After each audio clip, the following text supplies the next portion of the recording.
We're taking a look at Durin and Disa. Durin, a character that is truly should be from the Silmarillion and is known many times because of how there are many Durins in the span of the Silmarillion. So take your choice. We'll throw them in here. But then we have a new one, Disa, his wife, girlfriend.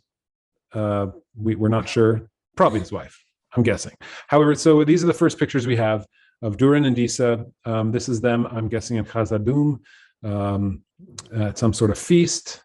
We've got them with longing eyes, holding a leaf. So this seems certainly more right there. See, that seems certainly more not in their caves, but perhaps meeting here at this council where we don't see Disa. We see Durin here over on the left, being toasted by Celebrimbor over here on the right, it seems, because no one else is holding up their chalice, their cup. But that's Durin and Disa. Now, obviously the biggest, the largest, what am I trying to say here? The pushback is because Disa is black, which can work. It can work as long as it's not tokenized, right? As long as we get a character that makes sense in the world. And I know, Michael, you have some thoughts about that. Because the look is fine by me. I like the look. Even the beards, I've never been a big beard believer in dwarves and beards. But I know Dan likes bearded women from day one. So Michael, I know you have some thoughts about this. What do you think about Durin and Disa?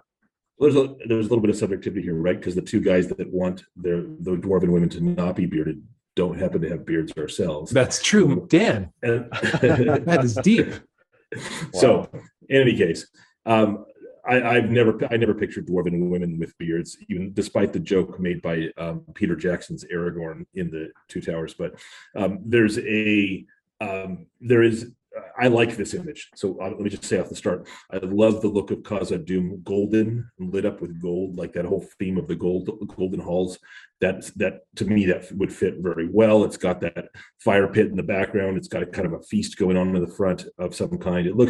This looks like a dwarven king and queen, maybe, hopefully, seated at a feast in a dwarven hall, in its heights and its prime. So I love that.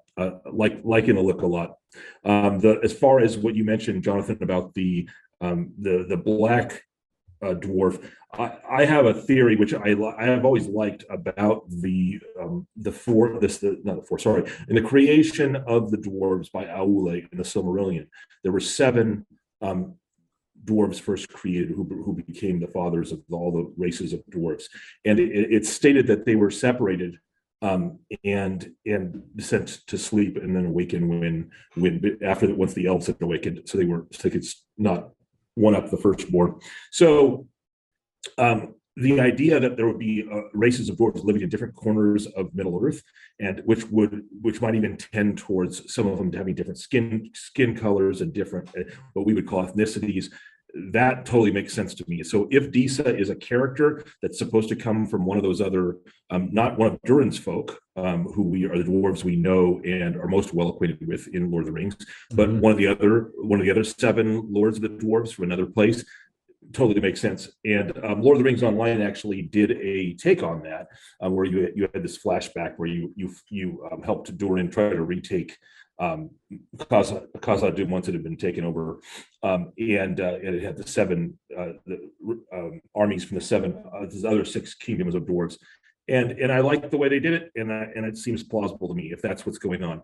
Again, if it's tokenism and we're just throwing them in because diversity, then you've got a weak story.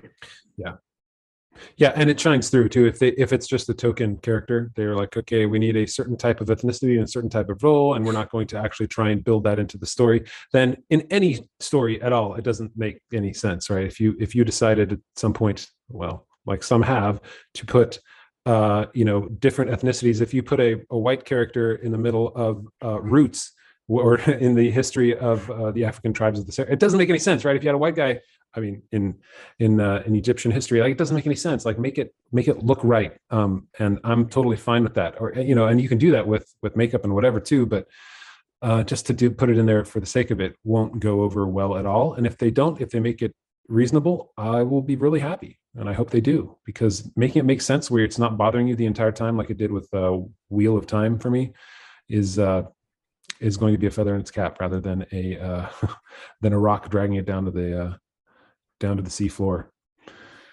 Dan, any thoughts on these? Yeah, I think that being able to see the dwarves in their prime and their glory would be cool. Yeah. Seeing all the gold is cool. So just trying to focus on the positives. Durin definitely looks dwarvish, based on previous depictions that we've seen of dwarves. And yeah, I am noticing a trend though of every character that Tolkien did not write is definitely going in a diverse direction. So it definitely seems like they are making their own story again. They are, you know, they've already said that they're making a story that Tolkien didn't write. So Yeah. so it's every chance they got, they're going to Yeah. add a character. It's going to be a diverse character. Yeah. So that kind of makes me, you know, I'm cynical, I guess. You know, I think we all Right. are a little bit, but Yeah. you know, Yeah. like you guys said, if they can explain it well, Yeah. it makes sense with the lore. It makes sense where geography wise that she would be at this place at this time. Sure, that'd be great. I guess I'm just cynical. Yeah, me too. Yeah, because all we've gotten so recently is token characters of different diverse needs, and I'm hoping that they see that, because Tolkien wrote it, right? He spent his entire life writing it, and wasn't done by the time he was writing it, and to simply throw something in there without the explanation and without the care and the love and the time that he took putting it into there is kind of a travesty. And yeah, for me, like, I think one thing that bothers me is that people that have this objection that this doesn't fit the lore that we've read, it doesn't fit the lore that we know, and then it's immediately met with from people that are producing the show and people on social media, oh, you're a racist. yeah, instantly. That's their immediate reaction to people that, like, literally, like you guys have studied Tolkien your whole lives. You've read the Silmarillion dozens of times probably, and you have that immediate reaction, like, I didn't read this. Well, what's going on? And they're like, well, there must be something wrong with you. Yeah, the easy thing, they say that because that means that they don't have to have a discussion about the why that they actually did it, right? The only reason is that if diversity is the ultimate goal, then they can simply say racist, and they don't have to think any harder about it. It is sad, but I think that's the only conversation that the kinds of folks who'd make those kinds of decisions end up wanting to have, which is no conversation, because obviously if you disagree with them, you're a racist, because they hold the moral high ground, just like Obi-Wan did with Anakin. Never mind, that wasn't the moral high ground. That was just the high ground. and it's just as ridiculous as Obi-Wan's argument that he holds the high ground. That was the dumbest tactical situation ever. After they've been flying around through the air, like all right. We can't descend into the Revenge of the Sith. But yes, wrong podcast. Sorry. Anyway, tell us what you think about these two characters, Durin and Disa, and how they'll be portrayed.